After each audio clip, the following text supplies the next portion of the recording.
This month's harvest of the month is dried beans. There are multiple different types of dried beans. Today we have kidney beans, pinto beans, and black-eyed peas.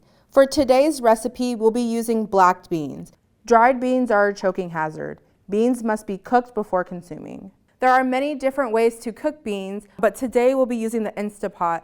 First, you'll have 2 cups of dried black beans, and then we're first going to rinse them in our colander. It's important to rinse our black beans to make sure that there are no rocks stuck in our beans. So just kind of go through them, rinse them out, and make sure there's nothing stuck in your beans.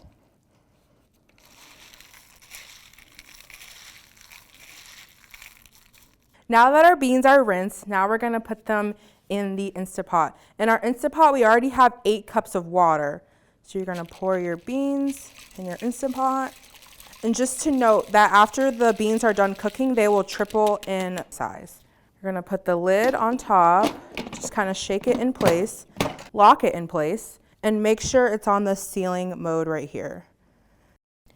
Now we're going to set it to pressure cook, and it's already on high pressure. And then to change the numbers, you can go up or down by using this. But today we're going to cook it on for 30 minutes. It says on right now. Right now it is pressurizing. Just be patient. This could take 10 to 20 minutes to pressurize. And then once the countdown starts, that's when the beans will actually start cooking. Now that it's done cooking, we're going to start the venting process. So before you do that, please make sure you're stepping away from this side, because at this top portion right here, all the steam will get let out. So you don't want to stand over it. So we're going to stand to the side of it, and we're going to move it to the venting foot.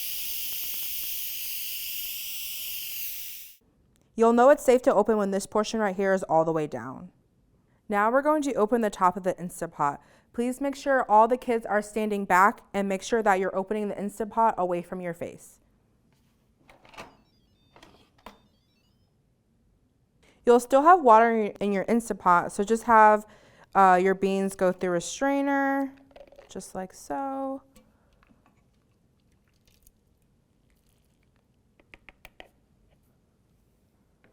You can just shake it around. You can pour onto a plate. Now that your beans are on the plate, this is when you're going to get your kids involved with seasoning. So first we're going to season with pepper and salt. And now you can also add more seasonings if you would like. You can use cumin, onion powder, garlic powder, and we're just going to mix this salt and pepper together. When serving to infants, make sure that the beans are mashed. Serve and enjoy! Stay tuned for our next harvest of the month.